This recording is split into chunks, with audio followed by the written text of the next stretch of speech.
listo. Dale. Te quería empezar preguntando si viajaste especialmente a Río para escribir esta novela. Es que pregunta rara para entrar a hablar de la novela. No, aprovechando el tiempo. Sí, no, está bien. Viví en Río de Janeiro 6 meses, hace como 20 y pico de años. Y después viajo mucho a Río de Janeiro porque tengo amigos, porque el padrino de mi hijo es brasilero, porque soy padrino de un niño allá también. Mira. Tengo muchos amigos escritores, tengo mucha relación con Brasil y mi especial relación con Río de Janeiro, ya te digo, donde viví. La novela se dio así, no tenía premeditado que iba a ir a Río con el personaje. Claro. Pero bueno, después se fue dando por la trama, es un lugar que conozco, es una locación que conozco, entonces me pareció divertido poder incorporar en la novela eso allá. Me cerraba también porque la trama funcionaba bien con algo que está en la novela, que es a dónde van. Hay 150 prófugos de la Argentina de lesa humanidad. ¿Y dónde están? Claro. La información que yo tengo es que algunos están en Paraguay, otros están en Río de Janeiro y algunos están en Argentina. Entonces eso me permitía armar la idea de que había una especie de logia que los ayudaba a salir del país. Por eso Río, que es un lugar que conozco bien. Hace rato que yo quería meter algo con el tema de la fe, me permitía meter también todo lo que pasa en Brasil, que es un país donde, bueno, sí, es uno de los países con más católicos, pero es uno de los países con más cultos que hay en la región. Así que me parecía, cultos me refiero a religiones, ¿no? Las religiones afro-brasileras, hay mucha impronta del evangelismo, del espiritismo, es uno de los países con más espiritistas del mundo. Claro. Bueno, meter todo ese tema, todo eso en la trama, en una trama policial, meter todo el tema de la religión y la fe, me parecía que estaba bueno. Así que eso hizo que eligiera Río de Janeiro. ¿Y ya hacías periodismo o cuando te pusiste a escribir, escribiste con cosas que te acordabas o digo, cosas que habías anotado de cuando estuviste allá, cosas, alguna crónica que hayas hecho? ¿Con Brasil? No, fueron simplemente de recuerdos, porque hay escenas muy fuertes, digo. Sí, que capaz... pero tengo familiaridad, voy bastante seguido a Brasil, voy cada 2 años, o sea que conozco bien las favelas, conozco... Bueno, los centros espíritas fui a visitar, en la última vez que fui, ya con la novela en proceso, novela, claro.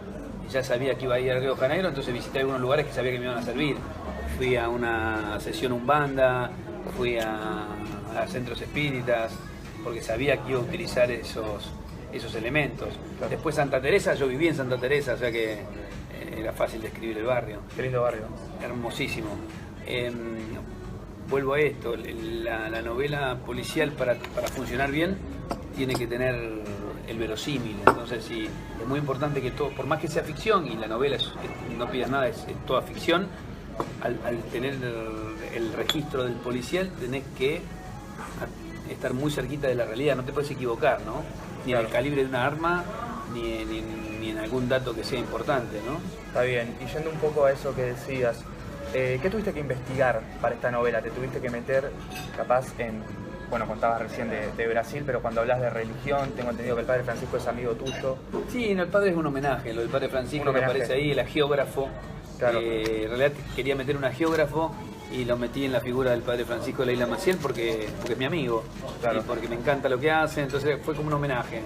Hay 2 personajes que tienen nombres reales nada más, que son referencias reales. Uno es Francisco, el padre de la Isla Maciel, y después C. Cordeiro, que es mi amigo poeta. ¿Tu amigo es poeta él también? Sí, es un amigo que tengo desde hace 30 años. Vive en Rosario ahora él. Ah, mira. Se fue de Brasil hace mucho tiempo.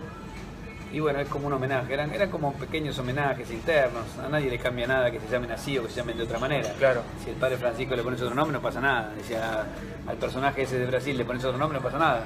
Pero bueno. Está bien. Adelantando un poco el final. Pero antes de eso, me preguntaste qué había que investigar, y muchas cosas. Vuelvo a esto, porque para que funcione el verosímil necesitas datos de la realidad. Investigué todo el tema de los suicidios de militares, que ese fue el germen de la novela. Yo leí en una nota de Eugenia Sicabo en una revista de cultura, ella hablaba de los suicidios y hablaba de los suicidios de militares detenidos. Y me puse a investigar eso y efectivamente hay una media docena de militares que se mataron. Pero no tiene ninguna vinculación con nada. Muchos se mataron, los ayudaron a matarse sin duda, algunos. De hecho el caso Febrés es el más significativo, que le pasaron cianuro y se mató. Ahora, no es que hay una trama, yo invento que hay una trama porque, Claro. porque la pongo en función de la historia. Borges decía que la ficción no necesariamente era contradictoria de la realidad, que a veces la ficción te ayuda a contar algo que no tiene explicación real. Entonces la novela es mi manera de contar, darle una solución literaria a un hecho real. Pero obviamente esos casos los investigué cómo funciona la milicia en Brasil. Un tercio de las favelas de Brasil están controladas por la milicia, no por el narcotráfico. El narcotráfico también controla una cantidad importante, pero la milicia, las fuerzas parapoliciales controlan un tercio de las favelas, de las 1000 favelas de Río de Janeiro. Me ayudó mucho una colega y amiga que tengo en Brasil. No, María no es un personaje real. No es un personaje, ninguno es un personaje real, está inspirado. Claro. A ver, después voy a hacer pequeños homenajes, decir, bueno, en vez de ponerle, no sé, Liniana, le pongo María, porque mi colega que me ayudó se llama María, pero punto. Claro. Pero no tiene nada que ver con ella, y mucho menos la matan, que espero que nunca le pase nada. No, Por eso digo, pero bueno, no se puede leer una novela como algo lineal. La novela, mira, yo suelo citar a Javier Cercas, es un género sucio la novela, sucio, maravillosamente sucio. Podés hacer cualquier cosa, podés usar lo que sea de la realidad, de la ficción. Bueno, la última novela de Claudia Piñeiro, hay un reportaje de Dualde y un reportaje de Alfonsín dentro de la novela, hizo una novela. Pero bueno, lo usó en la trama. Se prestaron ellos dos a responder una cosa que les pasa en la ficción. Porque vale todo, la novela vale todo. Lo único que tiene que cumplir la novela es que sea una buena historia. Y si es un policial, con más razón. ¿Por qué? Porque si vos no contás una buena historia y la contás bien, el lector te abandona a la tercera página. claro. Y bueno, me decías que ese Cordero fue un amigo y... Es un amigo. Es un amigo, digo, en la novela. ¿Y qué significó matar a un amigo? Capaz a uno le da cierto pudor a la hora de escribir, adelantando un poco al final. Bueno, estamos spoileando la novela. Sí. Y no, le pasa al personaje, ¿no? Yo una vez que lo usé, al personaje le pasaba eso.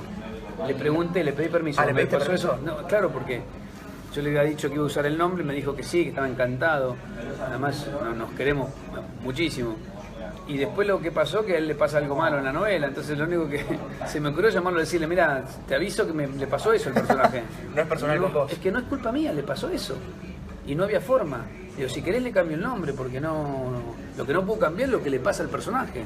Porque el personaje tiene una evolución que no ya responde. uno lo excede. Es que claro, porque te das cuenta que si no funciona, o que se va para un lado, que vos decís, uy, ¿cómo hiciste? La vez pasada Teneman, que es un muy buen lector, me decía, estaba molesto con algunas cosas de la novela, con esa situación entre otras. Y yo decía, sí, pero es cosas que pasan en la narración. Pero bueno, mi amigo me dijo, no, al contrario, déjalo. Mientras me maten en la ficción nada más. Está bien. Y además entiende que es un juego, ¿no? Estamos jugando. La literatura, la buena literatura es un juego. Para el lector y para el autor.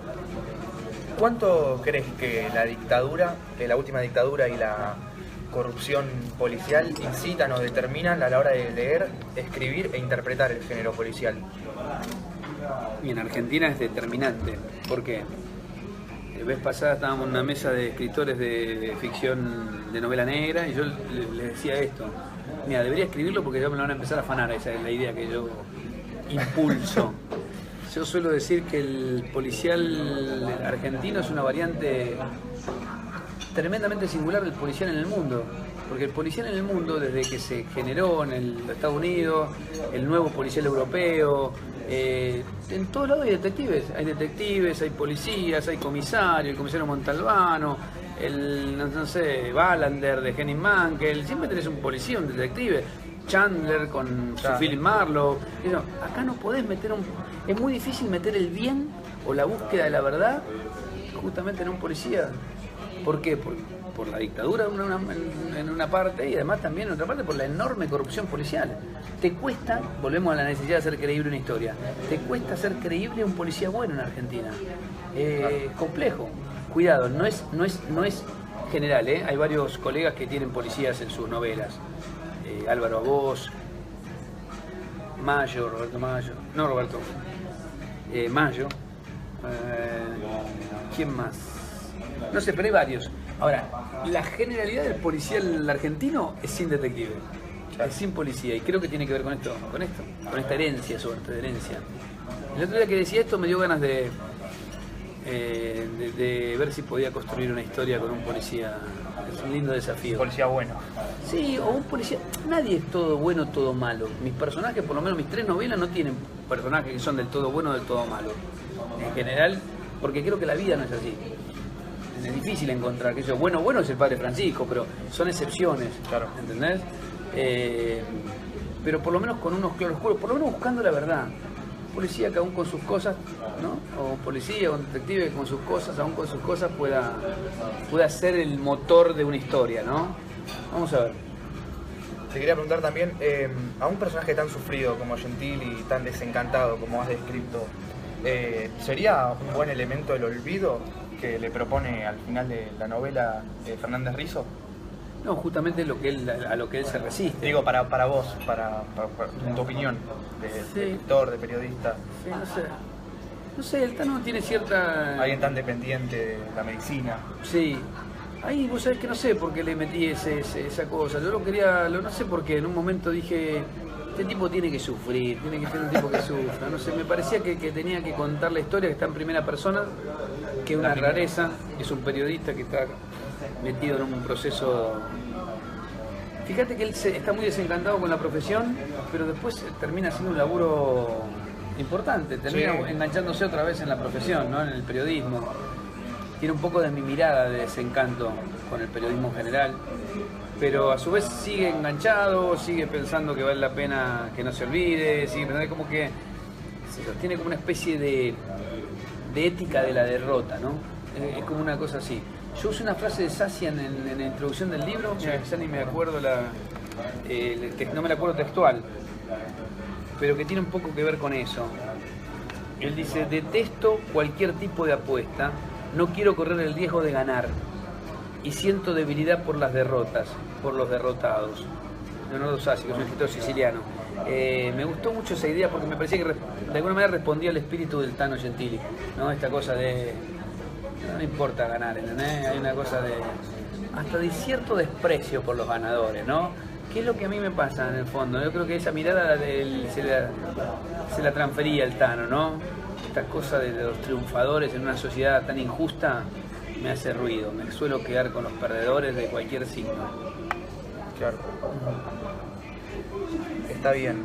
¿Qué tiene en común el 7K que escribe ficción con el de no ficción? Digo, bueno, ahora estás haciendo radio, pero has hecho gráfica muchos años. Cuando escribís para todo, ficción... soy la misma persona, escribo con la misma intensidad y compromiso y trato, por lo menos, y rigor cuando escribo literatura que cuando escribo una crónica, cuando escribo un artículo de opinión.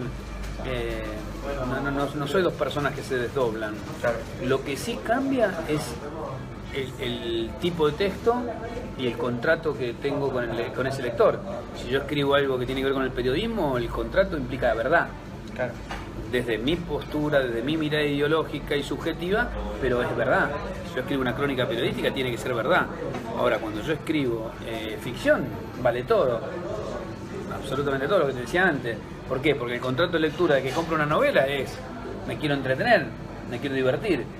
O sea, yo lo único que hago es poner todo en función de que la novela sea entretenida, que la historia esté buena, esté entretenida, que me guste a mí primero y que después le guste al lector. Mi gran apuesta es que, no sé, que a la gente le guste, que se venda mucho, que esto me permita seguir escribiendo literatura.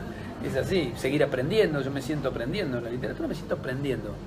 En el periodismo quizás ya me siento en un lugar donde tengo cosas para aprender, pero ya me empiezo a sentir que tengo muchas más cosas para dar, no sé, para enseñar, para marcar. Me animo a hacer un decálogo ético de periodista, me animo a hacer un montón de cosas porque digo, bueno, ya llevo 30 y pico años laburando en esto, pero en la literatura siento que tengo todavía muchísimo para aprender. Entonces, bueno, mi único objetivo es poder escribir buenas historias que sean entretenidas y para eso hay que perfeccionarse. Claro. ¿Te gustaría enseñar periodismo?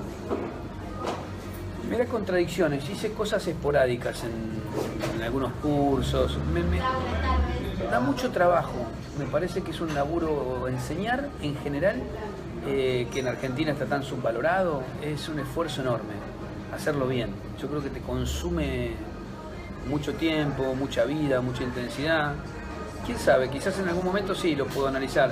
Depende de la propuesta. Tampoco nadie me ha hecho una propuesta atractiva, decirle, che, mira, venía acá porque tenemos un propuesto de educativa, en comunicación. Sé que puedo enseñarle a alguien a escribir, sé que puedo enseñarle a alguien muchas cosas, pero tendrían que darse determinadas cuestiones para poder darlas. Está bien. Esta novela, No pidas nada, ¿tiene algún... vos sentís que haya sido publicada en este momento de la situación del país favorezca a la historia en sí? No lo sé, la verdad que no lo sé, ya hace 3 años estuve escribiéndola, un poquito más, incluso 3 años y pico. Yo lo empecé a escribir porque me llamó la atención, me dio curiosidad lo de los suicidios de militares, me llamó la atención. En general yo guardo muchas cosas que recorto y digo, uy, esto qué raro, y lo guardo y lo tengo años y después lo uso. Son disparadores digo, bueno, esto no me da, no es para una crónica, esto. ¿Viste? Hay cosas que decís, ¿esto para qué me va a servir? Y lo guardo y después veo si lo uso o no lo uso. No coincide con la historia del país porque hay un periodista y en un momento donde el periodismo está en cuestión, claro, para decirlo de alguna manera. Entonces, qué sé yo, estoy seguro que mucha gente que la lea va a decir, mirá, tiene muchos puntos de contacto con la realidad, pero creo que es un tema del género. Si vos lees, no sé, La noche de la usina, de Sacheri, o la de, por nombrar dos novelas, o la de, mirá, la de Holguín, 1982, todas tienen anclaje con la realidad, sí, pero todas tienen anclaje con la realidad, porque trabajamos de alguna manera con el anclaje de la realidad, pero porque el policial te pide el verosímil, entonces necesariamente tocas cosas de la vida del país. El buen policial, mira, si vos decís, che, volvemos a Chandler, que es como en Estados Unidos, a mí es uno de mis escritores favoritos de Estados Unidos, pero Stephen King lo puedes poner, es decir, siempre tenés el telón de fondo de la realidad. Es decir, si vos querés saber cómo se mueve la justicia en un país, cómo son las relaciones del poder, qué pasan los empresarios, cómo es la policía, te lees un policial y te acercás. Yo cuando empecé a leer Henning Mankell, para Suecia es así. Yo tenía esa visión de Suecia, aún siendo periodista, un poco idílica, ¿viste? No, Suecia es ordenada.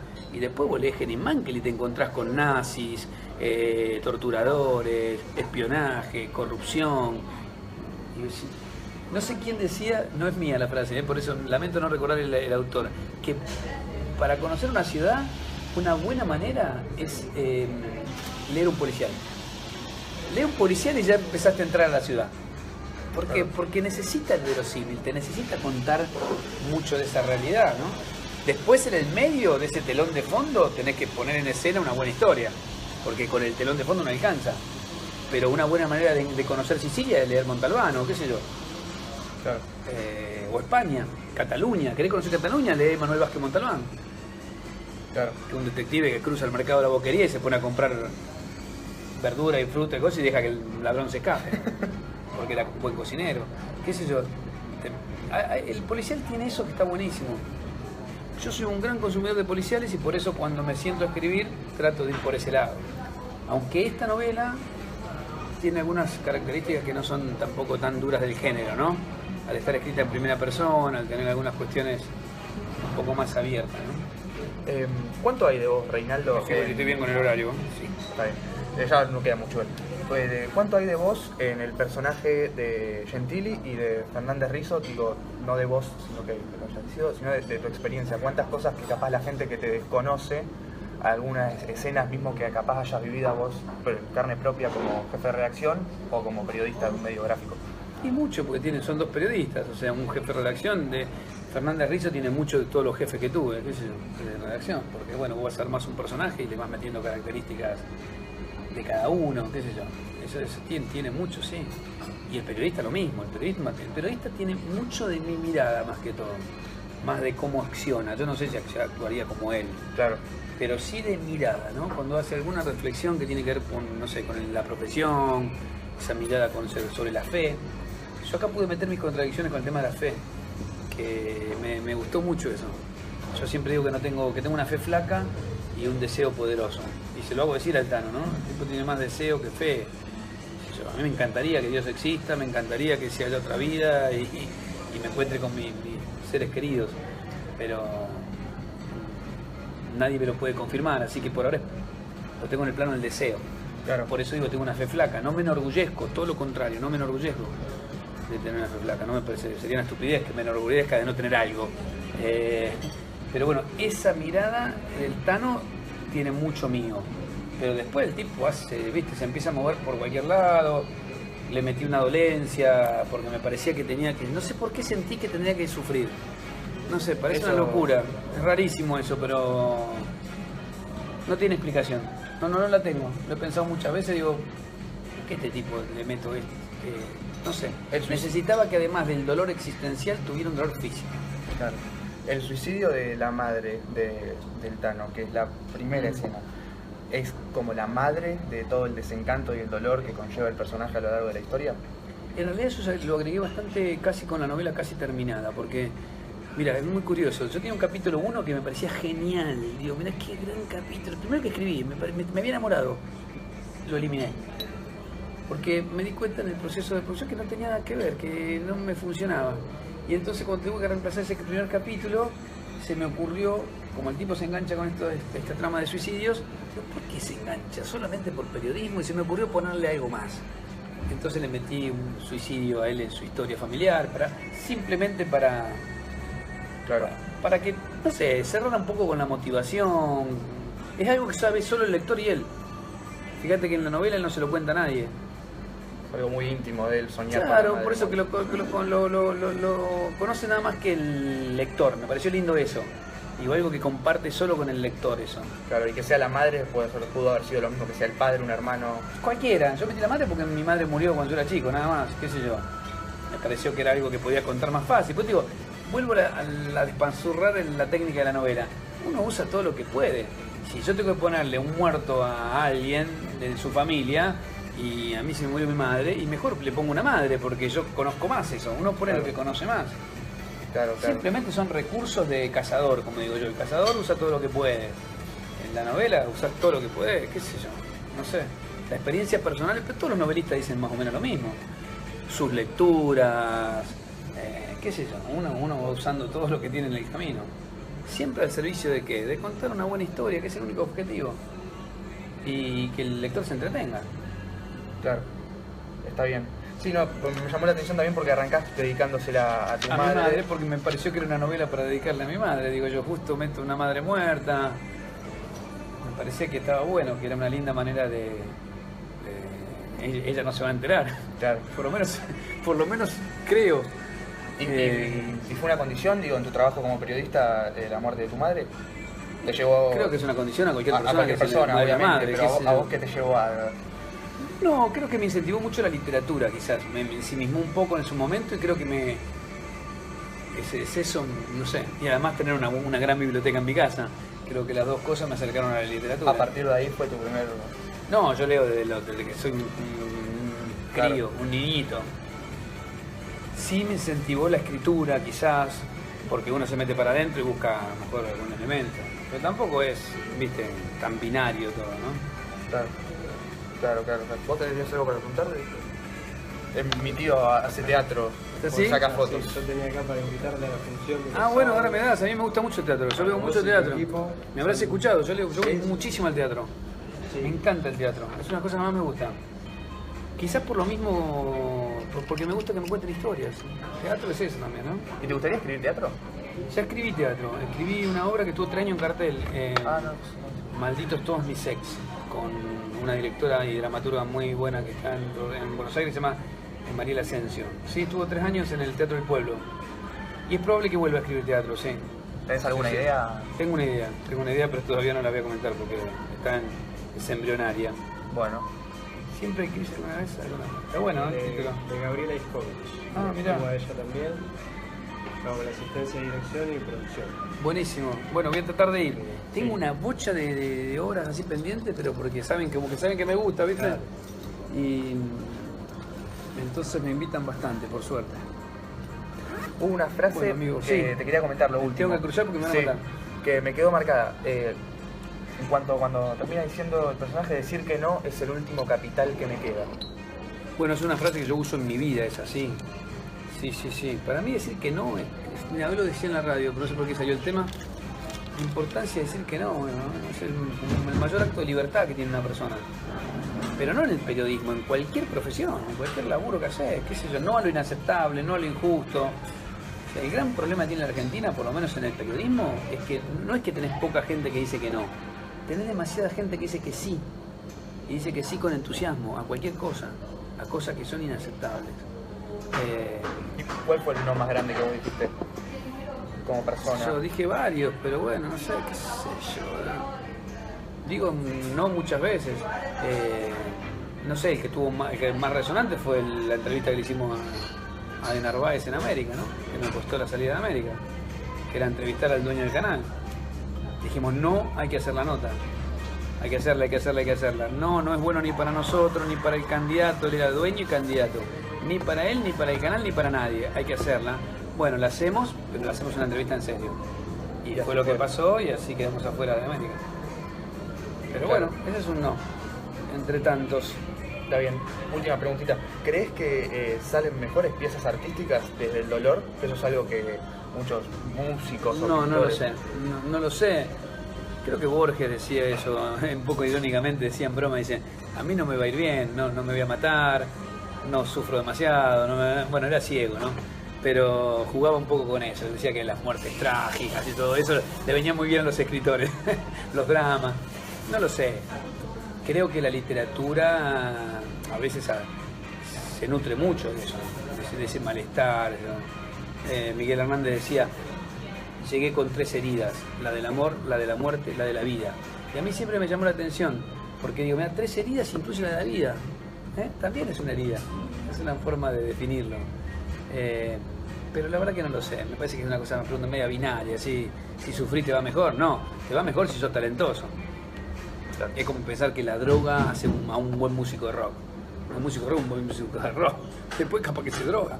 Pero si no tiene talento, un tipo sin talento se puede drogar o puede sufrir y no le va a salir nada. Yo creo que el talento y el trabajo, las dos cosas.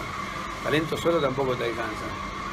Tienes que tener también la predisposición, la decisión de sentarte y laburar, y producir, y trabajar, y ensayar. Luis Salinas me contó hace mucho tiempo que él estaba ensayando 8 horas por día. Y yo, pero Luis, ya sos un genio. Soy un genio porque ensayo 8 horas por día. Claro. Bueno, Rey, muchas gracias por tu tiempo. Al contrario, Muchas gracias. amigo, yo los invito acá, ¿eh? No, por Sí. favor. Este es mi bar, así que no puede pero- ¿Estás cómodo en esta radio? Yo creo que estoy cómodo en general en donde voy, porque nadie me dice nada. No. Claro, el año pasado estabas con el horario medio... Sí, no, me mató el horario. Lamento mucho que haber ido a golpe porque me gustaba. Claro. No me podía levantar más. Me acuerdo del entusiasmo con la que me lo mostraste. Hermoso. Que no lo vamos a separar.